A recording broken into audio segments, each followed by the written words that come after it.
Hello, everyone, and welcome to Gauge How and our journey into the world of CATIA. I'm Vaishnavi Negi, and I'll be guiding you through this powerful design software, which is a cornerstone in industries ranging from automotive to aerospace.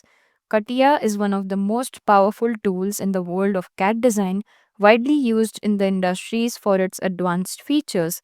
I know that accessing it can be challenging since the makers of CATIA have kept it limited to two options, either buying a license, which can be a bit expensive, or using their cloud based platform, which is 3D Experience, which also works on the subscription model. I'll briefly walk you through both these options on a superficial level, so let's quickly explore them and then dive deeper into the exciting world of CATIA. Firstly, open any search engine on your laptop or PC, and as soon as you open that search engine, type in CATIA student version. Here you can see Katia Student License Program, which is sponsored by Dassault Systems. Just click on it and you will see that invest in your future and the 3D experience, new student offers, and everything on their website as mentioned. You can just scroll down and see 3D experience Katia for students, that is taking your designs to the next level. The price range has been mentioned here, so just click on learn more. Yes, this is the range of prices that you have to pay for your yearly subscription. Just click on buy now and get certified. As soon as you click on it, you are going to land up on this page wherein you have to make payments using cards only. You can use any card, that is Visa, MasterCard, anything that you have. And this is the estimated total, which has tax included in it. Also, there is a note for students that if you wish to purchase this software and if your university is giving you any coupons as such, then you can use that coupon code and avail a really hefty discount which will make you purchase this software for a cheaper price. And here on the left hand side you can see four items included in the offer. Just click on this eye and see what all four offers you can get along with your student offer. So all these four things are included in your package. Click on OK. This is the first way of actually accessing Katia, and the other way is very simple as well. Just go to the website again. You can see the products are mentioned here, so click on the products and you will see, as soon as you click on the products, you will see this pop-up has appeared. So there are a lot of products that Katia offers and all of that, but you want to see more about the cloud one, so just click on the 3D experience on the cloud. Yeah, as soon as you click there, you will land up to this website which says one cloud platform, endless possibilities. This is what you are going to use on a cloud platform. Remember that. This is mostly suggested for the industry professionals. So, just on your extreme right, you have to click Get Started and you have to fill a pop up form that has appeared. That is your professional email, first name, last name, company, country, city, phone number, job title, and industry. This is the premium version, so it actually provides you 24 into 7 support, as they have mentioned also, and they have the best industry practices. So, this one is for professionals. So, these are the two options that are possible for accessing Katia, and I hope to see you guys in the next interesting and very fun lecture that we are going to have. So that's it for this video, guys. I hope you have installed this software before watching the second video of the module. So that's it for this video. Thank you so much for watching, and I hope to see you in the next video, smart people. Bye and take care. Hello everyone, welcome. I'm Vaishnavi Negi, and today we'll be learning about the Katia interface. We will be exploring how to start a file in Katia and how to save it. It's very simple, and also if you are going to miss out on anything, I have created a PDF on a prior hand so that you can actually revise using it for your interviews or vivas, or also if you just want to read about the lecture later on. So let's quickly go to Katia software, maximize the screen, and as soon as you open Katia software, this interface is going to appear. This All these symbols have some or the other meaning attached to them, and you can see product one has already started, meaning you have opened Katia, and you can see all these things have one or the other meaning. So for starting some kind of a file in Katia, you have to go to file and new and select a file of your liking from the list of types. So I'm going to choose a part file and click on OK. Yes, this is the first way how you open a certain file in Katia, or to be precise, a part file. Also, there are a lot of options and workbenches in mechanical design. As you see, there is part design, assembly, sketcher, drafting, wireframe and surface design, generative sheet metal. All these workbenches are important in their own way, and we are going to learn about them in the future. But for now, as we have learned opening file in one way, I'll show you the other way, that is again going to start, mechanical design, part design, and enter part name. So I want a customized part name for my part. So I will just name it as Gauge How, and you can name it as anything you want or like, and just press on OK. It will open a new part again with the name that you decided for it. So this is how you can actually open a file in Katia. And if you want to save this file, the option is really quick. Again, go to file and go to this option called as save. Make sure the file name is given as per your choice, and save as type means the extension of this file. So for a part file, the extension is always cat part. This extension differs on various drawings. For example, you are drawing an assembly, so it will be cat product. For example, it's something else, the extension will change again. So in the PDF, I have actually given you guys a list of extensions that are also used for different drawings in Katia. Just refer to them once, as we are going to uh, see them quite usually in the future. And this is the way of saving file. So just click on save and your file is saved. So this is how you use Katia for opening a file and saving it. This is the basic interface of Katia. From the next video, we'll be diving deeper into the mouse gestures and also about the Sketcher platform in Katia for sketching and starting to draw. So that is it for today's video. Thank you so much for watching. Take care, smart people. Bye bye. Hello everyone and welcome to Gauge How. I'm Vaishnavi Negi, and today we'll be learning the Sketcher interface and also the 2D drawing mouse gestures that can be used for the same. Also, we are going to learn how to use these mouse gestures by using a toolbox called as the profile toolbox. So make sure you watch the entire video, and also know that I've uploaded a PDF for the same so that you can revise all the mouse gestures if you like. And remember that the PDF uploaded has 3D mouse gestures as well, but that will be covered when I start with the 3D drawing. So for now, please focus on the 2D mouse gestures. Alright, so let's quickly start the Katia software. On your extreme right, there is an option called Start. Click on it, go to Mechanical Design and go to Sketcher. As soon as you go to Sketcher, yeah, there is a option on the right side which is called as Sketch. If you can see this option like a pen and a book on the right hand side, this option is called as a Sketch. Select that option and select any plane from the given planes in the selection tree of your liking. Any, it can be any plane. So for example, I want to sketch an XY plane, so I'll select that plane and it opens the 2D interface, that is the Sketcher interface of Katia.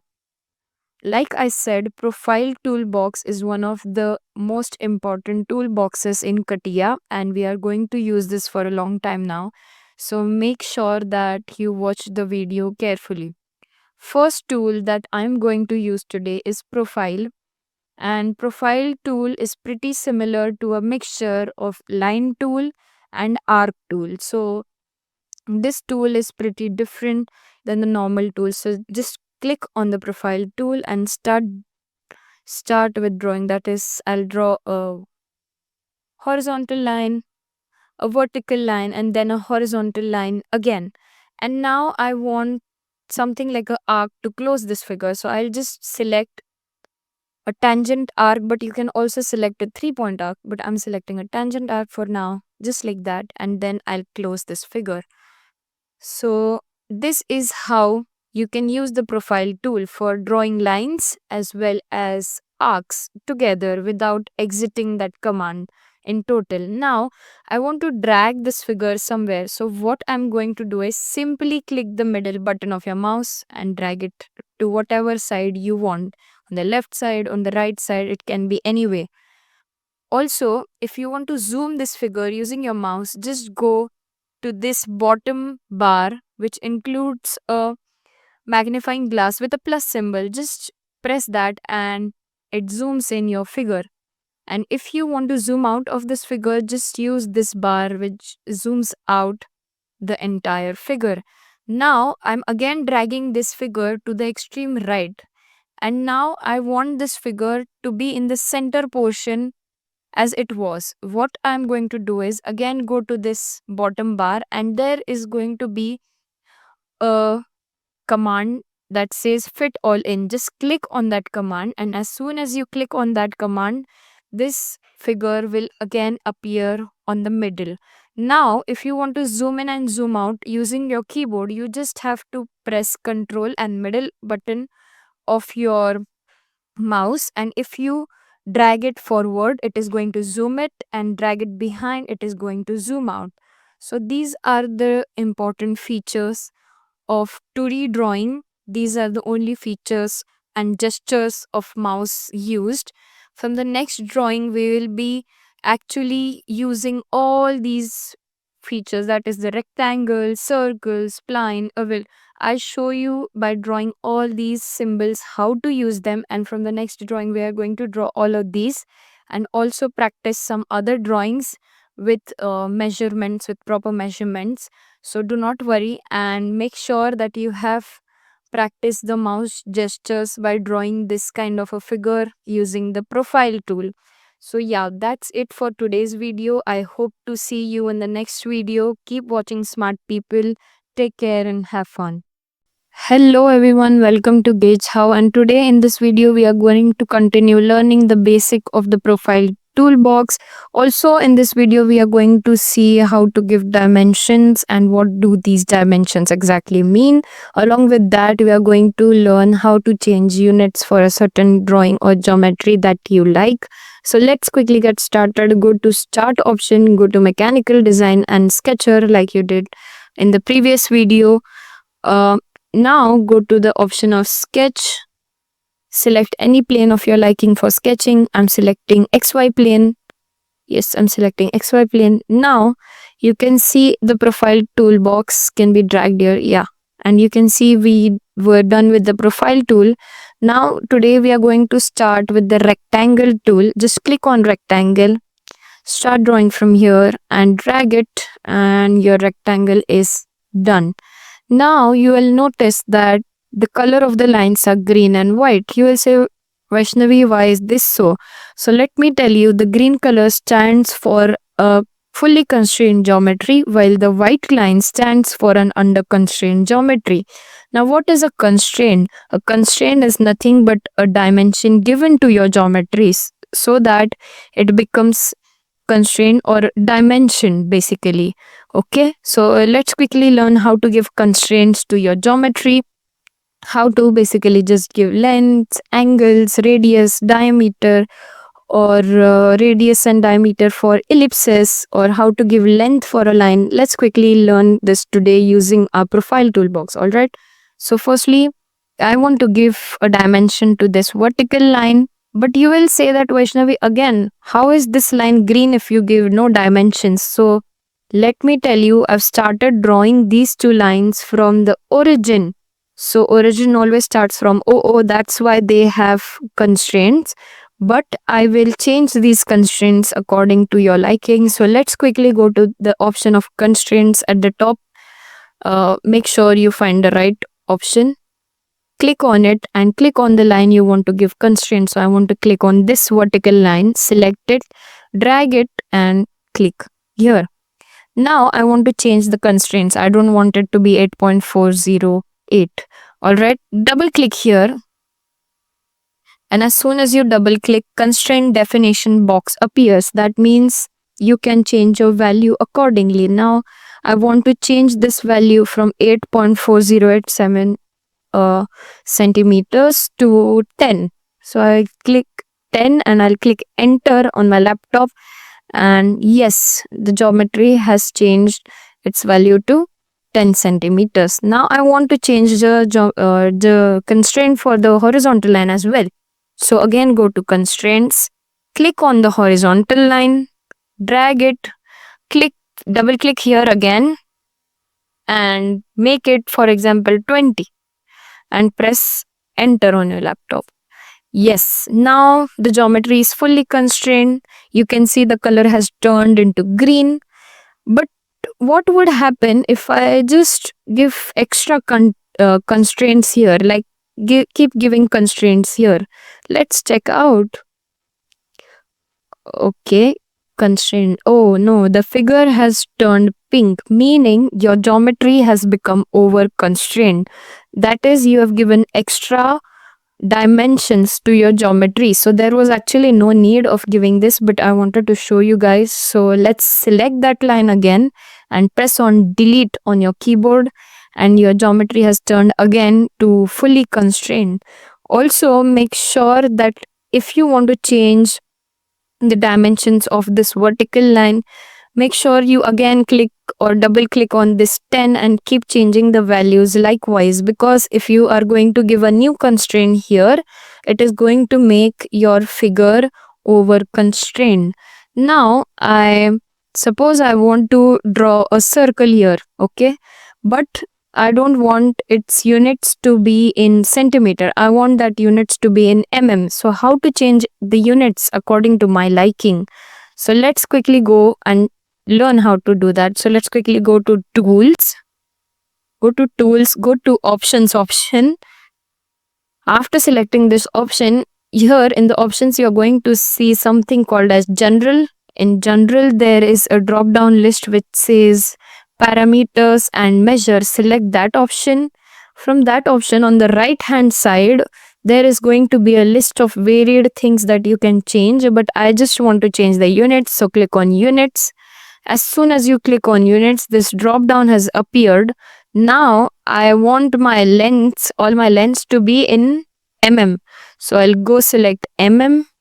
If your length was already in mm, you can select something else, like you can make it meters, you can make it anything of your choice. But for now, for instance, I'm going to select mm and I'm going to click on OK.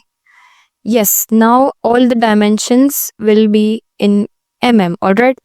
Now let's check out the circle command. Let's select the circle command and start drawing a circle from here. Now again, the figure is under constraint since we have given no dimension to it. So let's go on the option of constraints, select the circle, drag it, and now you will see the diameter in mm has appeared. But I don't want this diameter to be same, so again double click here and change it to 50. If you don't know the diameter, you can actually use the radius as well, so do not worry about it. Okay, now I've entered the value for diameter as 50, make it okay. See, now the next is how to use this command, ellipse. Ellipse is a very unique command, so we'll keep it for the last. Let's first learn line, okay? Line will help you learn angularity. So let's quickly draw a line from here, that is the middle of the plane. And I want to draw inclined line like this. If you see, if I draw a perfect line, like this. If that is a horizontal line, it turns its colors to blue, but if the line is inclined, the line will be white always. Yes, so I've drawn an inclined line. Now I want to check its angle with this horizontal line. All right, so again go to constraints, click on this line, click on this horizontal line, and you will be able to see its angle. So just drag it outside. The angle is 33.0, if 0.50. Okay, so I want to change this angle, so again double click. I want this angle to be lesser, so I'll make it 30 and click on OK in your laptop. Yes, now the angle has been changed to 30. That's how you give angularity. So if you don't want degree over here, you can again go to the tools option, go to options and change it like I showed you. All right. Now we are going to learn about the ellipse command. Ellipse is a very different command, so make sure you are paying attention. Now I want to draw ellipse here. All right. I'll draw it given the horizontal and the vertical axis. Okay, now I want to give constraints to this ellipse. So again go to constraints, click here on the ellipse and drag it, and again double click here. So as soon as you double click here, it will show 110.602, but I don't want this. I will give it 120. Okay, I'll make it 120. I'll click on OK. But if you still see that the ellipse is not constrained. Now why is this so? Because ellipse has a semi major as well as a semi minor axis, as we all know. So now to give proper dimensions, just click on this ellipse. After you click on this ellipse, here you will see that the command constraint defined in dialog box has started. So if you want to see how to give dimension to this ellipse, just click on this command called as constraint defined in dialog box.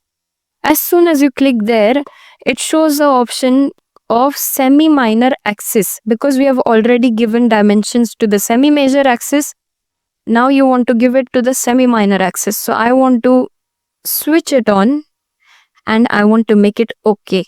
Now as soon as I switch it on, you can see this dimension for the semi minor axis given here, that is 57.338. I don't want this dimension to be same, so again double click here and you can make it anything of your choice. I'm just making it 50 for your references, so 50, and I'm pressing on enter. Now the ellipse has become constrained, and as you can see the figure has turned green. So this is what a fully constrained figure looks like. Other commands like spline and point and this axis command, we are going to learn them also in the future videos. Also do not miss out on the PDF that I have uploaded, since the PDF contains all these profile tools that are mentioned here, and the PDF also has explanation of what these line colors mean, and there's summary as well. So read the PDF thoroughly, and we are going to continue learning about this constraints defined in dialog box in the next video, and we are going to learn how to use it as well. So make sure you practice this basic commands till then, and I will see you in the next video. Thank you so much for watching. Stay tuned. Bye smart people. Take care. Hello everyone and welcome to a new video of Gauge How. In this video we are going to learn how to use constraints defined in a dialog box. Along with that, I am going to show you each and every constraint that is going to be defined in the dialog box. This PDF that has been uploaded for this video has all the theory for the same as well, so make sure you refer it.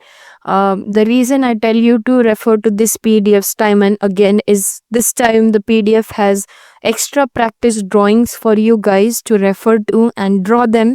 Also, do not panic or worry. I am going to explain to you how to draw these drawings after completing the commands that are in constraint definition box. So let's quickly get started.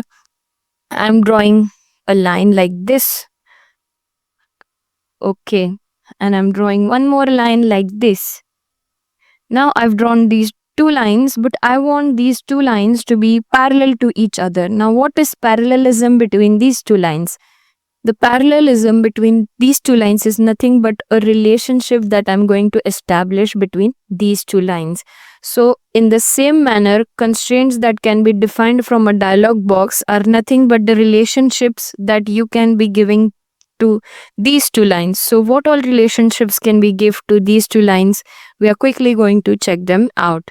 So, firstly, I wanted to make this parallel. So, select this line, control left click this line, and select this option that says constraints defined in a dialog box, and select on the option of parallelism.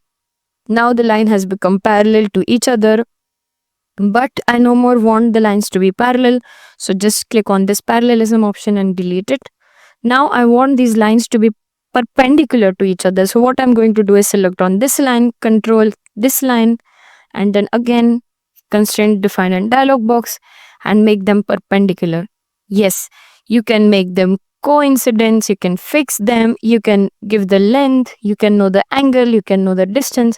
Everything can be possible through this constraint definition box. You can also, if a line, you draw a line and you want to know the midpoint, you can know the midpoint. You can make some figures symmetric. But these options, that is the semi-major, semi-minor axis, as we saw in the last video, are for ellipse. This radius and diameter is for a circle. Tangency is for a circle. Cocentricity is again for a circle. So I'm going to show this to you now for a circle, alright? But till then, let's just maybe give a length as well to this line. So this is how the length appears. You don't have to keep selecting constraint again and again. You are just able to see the length now. I just want to change the length. So double click as we do, make it anything of your choice. So I'm making it 300, press enter, and the length has changed now. Okay, so this was for a line. Let's quickly see what can be done for a circle. Now I'm drawing a circle like this one, again a circle like this one. Now I've drawn both these circles and I want to make them coincident to each other. How can I make them coincident to each other once I've drawn the figure? And this is the question many a times in bigger drawings, alright? So let's quickly see that. So select this point, that is the center point of this circle, and center point of this circle using control plus left click. Go to constraints defined in a dialog box and make it coincidence. Click on OK. Now the circles have become coincident to each other. Again, I'm going to select a circle, make a circle here. Now I want this circle to be tangent with this circle. So what I'm going to do is very simple. Select the outer circle, select this circle, and go to again constraints defined in dialog box and select tangency. Now as you can see, this circle and this circle have become tangent, while this circle and this circle have become coincident to each other. So this was all about the constraints that can be defined in a dialog box. This is how you use it in a proper manner, and in many drawings we are going to be using this. So let me quickly take you through the drawing that you guys have to draw. Okay, so this is the first drawing from the practice drawing that you guys have to draw, and let's quickly analyze this drawing, how you guys can draw it. Okay, so there are two circles here. One is of diameter 150 and the bigger circle is of diameter 250, and the distance of the center points of the circle from the vertical axis is 50. So you are going to give a constraint of this line and this point as 50, while the distance between the horizontal and the center point of the circle is 70 as mentioned. Okay, so you are going to give a constraint of 70. Again, now looking at the third circle, that third circle has the same distance from the center to the, you see, the center of this circle has a distance from here of 70. So again the vertical distance here becomes 70, and you can just see that this circle is tangent with this circle, so the sign of tangency can be seen here, and the diameter of this circle is 100. So you do not have to worry, since this tangency is given, you don't even need to know what is the horizontal distance of this point and this point, since these circles are going to be tangent. So let's quickly rewind the steps. First draw this circle, then draw this outer circle. Make sure you make them coincident. After making coincident, give this point a distance of 50, and this point and this axis, that is the horizontal axis, a distance of 70. Now draw a circle randomly and select the center point and this point and give it a distance of 70 again, and select this circle and make them tangent to each other after giving the diameter. Now the second drawing is very simple. Again, draw a big rectangle, if you can see, of 100 by 250. And after drawing a rectangle, you just have to draw a triangle like this. So you can use profile or line tool. Then the length of the line has already been given, so make it 100 and 140, and then select this line and make them perpendicular to each other. This is how you are going to practice both the figures, and this is how you actually use constraints defined in a dialog box. So this was it for today's video and the module. Also remember, from the next module we'll be entering into the world of part design, because we have successfully understood the world of Sketcher by now. Yes, you are still about to learn all these little symbols and features, and there is still time that we are going to learn about these features in depth now. So do not worry about it. Have fun learning. Make sure that you draw these and submit your drawings. Thank you so much for watching. Take care, smart people.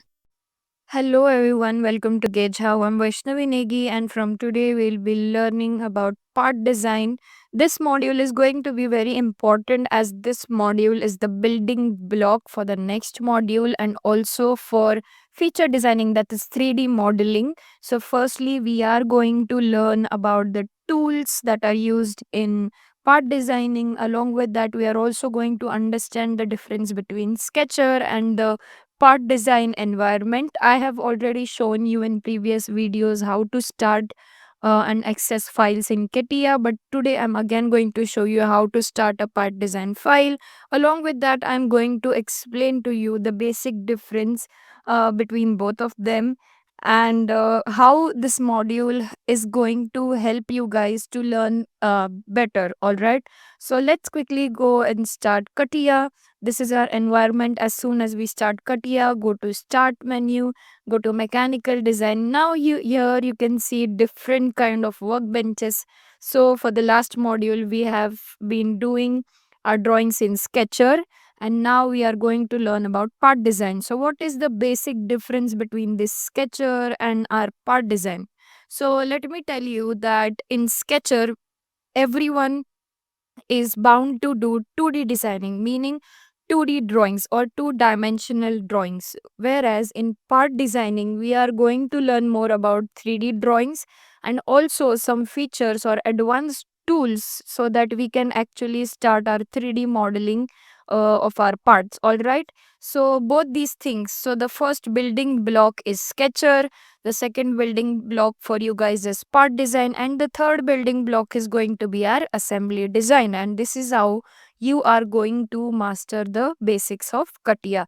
So I'm very sure that all of you guys are very excited for part design, because it is one of the best and for most important topics of CATIA. So let's quickly go to part design. Just click here, and as soon as you open part design, this interface is already known by you guys. So just click on this drop down specification tree, click here again, and click on any plane that you want to sketch on. So I am selecting XY plane and go to the sketch option.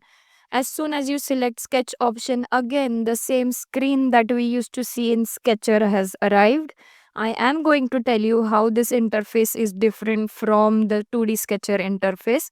That is one thing, but this is also called as a sketcher.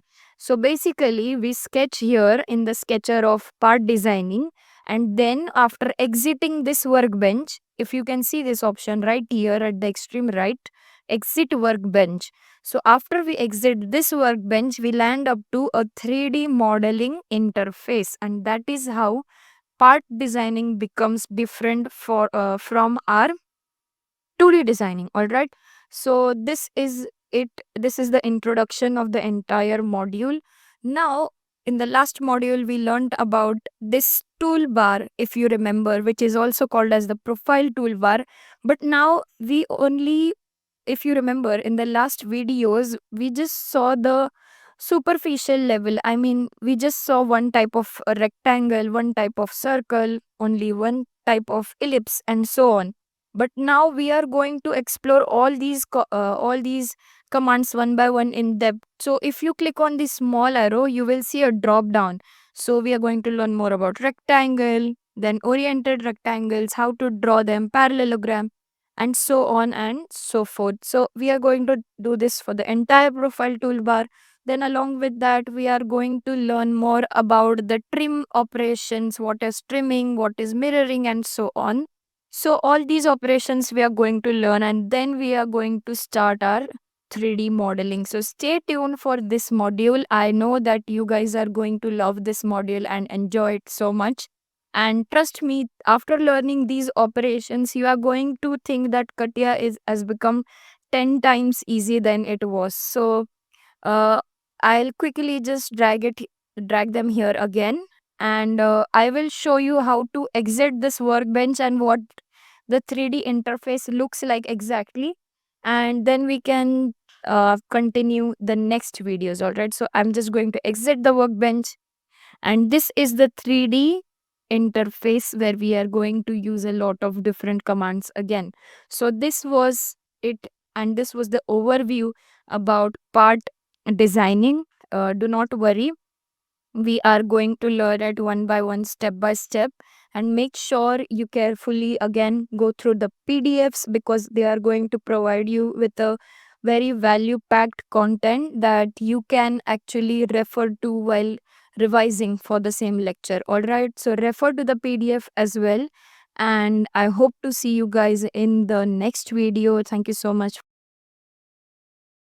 Hello everyone and welcome to Gauge How. I'm Vaishnavi Negi, and today in this video we are going to learn how to use all the commands that are related to the shape rectangular in part design. So let's quickly get started, and do not worry, this is a very simple tutorial.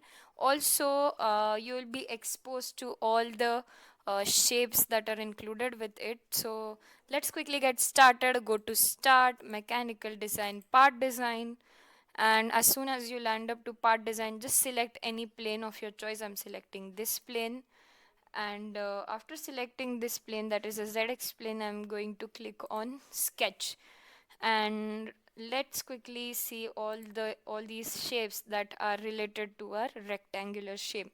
So we have already seen rectangle and how to draw it in the previous videos. In this video we will see what is a oriented rectangle, what is a parallelogram, and so on and so forth. So firstly, I'm going to draw a oriented rectangle. Now you must be thinking, what is the difference between a normal rectangle and an oriented rectangle? There is not much of a difference. The only difference is that this oriented rectangle can be drawn at any inclined angle. So for example, I am drawing a line like this one after selecting the oriented rectangle command, and I just click here, and then I drag this, and tada, your rectangle is ready. So if you see, your rectangle is ready now. Now the next command that we are going to see is actually our parallelogram. This command is also very simple. As you know, parallelograms are very common in designing. So let's quickly see how to draw a parallelogram. Same way, just draw this one and this line. like this. I've drawn this horizontal line and just drag it like this. You can drag it below as well like this, but I'm going to drag it like this one and click on OK. And here you go, your parallelogram is ready. If you want to give constraints to this parallelogram, just go to constraints command and give the constraints to this parallelogram. Now the next command that we are going to see is elongated holes. Elongated holes are used a lot in mechanical designing. As you all may know, they are used in slots, and in the slots, if you may know, the slots that end with arcs and are straight in the middle use these elongated holes. Okay, so let's quickly see how to draw this one. Just click on elongated holes, click here, and in the if you want it in the horizontal manner, you can click like this. If you want it vertical, you can click like this. If you want inclined, like this. Same way for the, like everywhere, for all the four quadrants. All right, so I just wanted to be inclined for now. Okay, so I'm clicking like this and like this, and just drag it outside. Yes, and your elongated hole has been formed. Now I don't want this vertical distance to be 17.059, so I'll again double click on this one and change my dimensions to 20 for instance, and click on enter. And yes, your dimensions have been given. Now the next command that I'm going to use here is again cylindrical elongated hole. Now if you know, for cylindrical surfaces this command is used, like slot with cylindrical surfaces. All right, so this command is used there. So remember, the only difference that is going to be here is that this line was straight, right? This is the line, and then we dragged it outside. So first we drew the line, but here first a circle will come up, then we have to drag it, and this hole will appear. So let's see how it goes. This is how the circle is appearing. Now you have to select the outer arc of your this thing, elongated hole. You want from left side, right side. So I'm clicking it from right side like this one, and you can drag it inside a bit, and yes, your hole is formed. Now if you want to change the dimensions, again drag this one, double click on it, and you can change your dimensions to anything. It might be 20 or anything that you wanted. So I'm giving 15 for instance for your reference and clicking on enter. So this is my cylindrical elongated hole, how it looks like. This is how you can design your cylindrical elongated holes. Now next one is keyhole profile. Keyholes are used a lot in mechanical design, and if you know, in modeling we are going to use this feature a lot again. So anyways, in webbing and everything, if you have seen slotting, webbing, then you might know these keyholes are seen a lot. So firstly I'm going to draw this one. Just draw this one like if you want it to be a vertical line, or if you want the keyhole to be in a horizontal manner, then horizontal line is fine as well. So horizontal line is a bit tougher than the vertical one, so I'll draw and show you how to do this one. All right, so click here, drag it a bit, and click again. Now for the upper shape you have to drag in or drag out again. Okay, so I'm dragging in, and yes, click here. So your keyhole is ready. I'll again show you how to draw this in a vertical manner. So again, draw a line like this one. Yes, drag it outside. Yes, for the upper shape, drag it inside. Yes, so this is how you can draw your keyholes. The next shape is a hexagon, and I'm pretty sure you all are very well aware about hexagons, and you all know about it. So it's nothing but a six-sided polygon, and you can draw it in the same way. So again, if you want it to be like in a perfect manner, so now look at the line. Okay, the line that I'm going to drag. So if that is a perfect horizontal line, the shape of the hexagon is like this one. Look at the shape of the hexagon. I am selecting hexagon again, and I'll show you what if the line I'm dragging is inclined. What will happen? Look at the shape of the hexagon, how it changes. Again, I'm going to select hexagon, and I'm going to draw a hexagon like this one. I have now kept the line perfectly vertical. So if you see all three hexagons, you can make out that this was made. You can always check out for this line, all right, and you will understand how this hexagon was drawn. So this was first horizontally dragged, this was inclinedly dragged, and this was vertically dragged. Now the last two commands that are, first one is a centered rectangle. Now you'll again say, what is the difference between the centered rectangle and the normal rectangle? All right, so centered rectangle has the only key feature that rectangle symmetric about its center. So this is what the feature of this rectangle is, meaning it is symmetric around its center. So I'll quickly draw it and show it to you guys. Click here and drag it outside and drag it like this. So drag the corners a bit and click here. So this is your centered rectangle, which is going to be symmetric around this center point. All right, now I'm going to show you last command, but it is very interesting and catchy command, since I'm pretty sure that you all know what is a parallelogram, but this one is a centered parallelogram, and this parallelogram for drawing needs the selection of these two. Okay, that is the horizontal one axis and the vertical axis. So I'll show you how to draw it. Go to centered parallelogram, select this horizontal axis, and then select this vertical axis. You don't even have to use control while selecting it. All right, now just drag it like this and drag according to the corners you want, and just drag it outside, and this is again your centered parallelogram. So these were all the commands that were related to the rectangular shape. Also remember that these profiles are really simple to draw. If you want to give any constraints, you can either double click if the constraints were available, and if they weren't, you can just go to constraints and give the constraints to each and every shape that you have drawn. So this was it for today's video. Remember that you should go through the PDF very thoroughly, because it will help you revise all the theory part as well, and help you perform better in the self tests that are uploaded. Thank you so much for watching, and I know that you are more excited for the circle one and then the spline one as well. So I'll see you guys in the next video. Stay tuned, and also remember to practice a lot, since practice makes man perfect. So yes, that's it. Bye bye. Take care, smart people.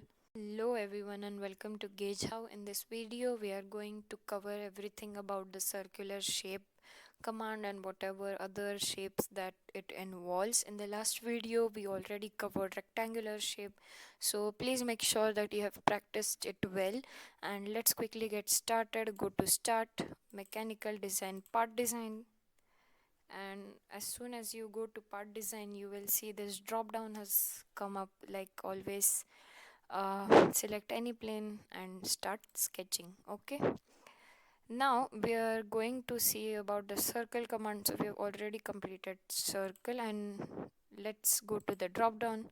Now we are going to see the very first command is 3-point circle. So basically how it works is, when you select this option, all right, of the 3-point circle, you are going to specify the 3 points that lie on the circumference of this circle. Okay, so let's quickly see how to exactly draw it. So click on this option, select one line here for example, and one point here, the second point here, and third point on the circumference is here.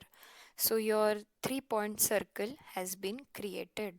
Now I will see this command circle using coordinates. Just click on this command, and this box, circle definition box, will appear. So what is this box actually is, you have to provide coordinates from the horizontal and vertical axis where the exact center of this circle must be located and what must be the radius. So I'm just quickly giving 150 here, and here I'm going to give 250 mm, and radius I'm going to make 50. Alright, you can select any coordinate system. You can select either Cartesian, you can select polar, anything, but now I'm selecting Cartesian and click on OK. And as soon as you click on OK, you can see this green line, meaning your drawing has been done. So this is my favorite command because it helps you give constraints really easily, and your circle is also generated very easily. So this was about the circle using coordinates. Now the next command is try tangent command. What this command actually does, it creates a circle that is tangent to three existing objects. That is why it says try. So remember, try is equals to 3, and it can be anything. Then it can be three lines, it can be three arcs or curves. So let's first draw three random lines. Okay, like this one, and this one,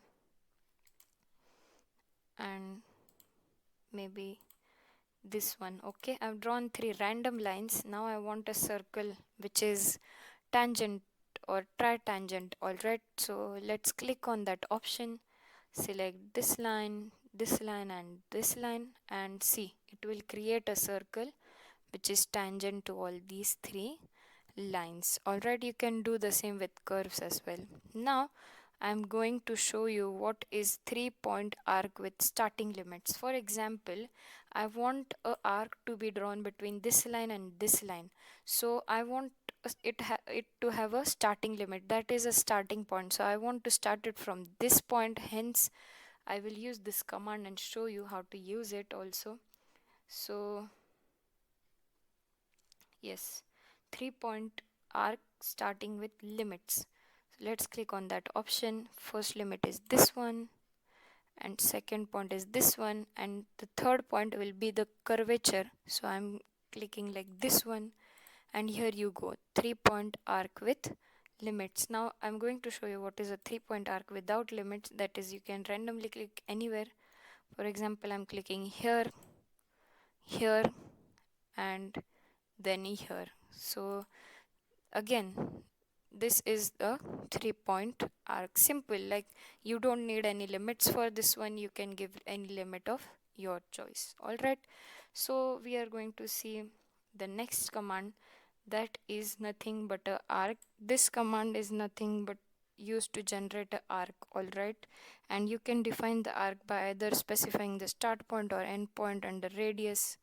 So let's quickly see what to do. All right, so I'm going to click like this one and like this one. Now you have to choose whether your arc will be like this one, whether your arc will be from the bottom side. You can choose it in any manner you want your arc to be. So let's make it like this one, and yes, your arc has been completed. So let's check if we have missed out anyone. No, we have covered all of them. So this is how you use, all the types of tools that are related to the circle. We have seen all of them. That is, we have seen today circle, then we have seen 3-point circle, circle using coordinates, then we have seen tritangent circle. Also, we have seen how to draw 3-point arc and 3-point arc with starting limit and an arc. So this is how you use the shapes that are related to circle, guys. Make sure again that you go through the PDF for revising the theory in an easy manner, and to understand this concept again and again better, and keep practicing. Thank you so much for watching. I will see you in the next video. Take care, smart people. Bye bye. Hello everyone, welcome to Gauge How. I'm Vaishnavi Negi, and in this video we are going to learn about different commands like spline, ellipse, parabola, hyperbola, so on and so forth. So let's quickly get started. Go to start, mechanical design and part design, and you know what to do. You just have to select any reference plane. So I am selecting this plane right here, and click on sketch. Okay. Now, as you will see in this profile toolbox, there is an option for two tools called a spline and connect. So, what is a spline? Spline is nothing but a free form curve with control points, and one control point depends on the next control point for its curvature. So, let's see how it depends on the next point for the curvature. Start from here and just carefully look at the second point like this, and as soon as you drag the point according to your will, the curvature has been forming. All right, so I want the curvature to be like this one. Then again click on the third point, and the third point will decide the curvature for first 2 points. All right, so I'm doing it like this one. Now I'm clicking on this point. I want the curvature to be like this, again like this. Okay, now if you want to exit this command, just double click here and you will exit the command. All right, so this is how you use your spline command.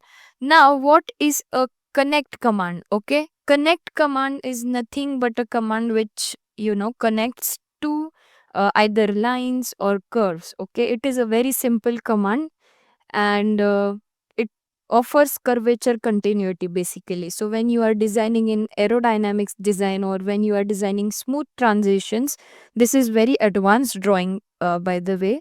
When you use spline and connect commands, the drawing becomes advanced.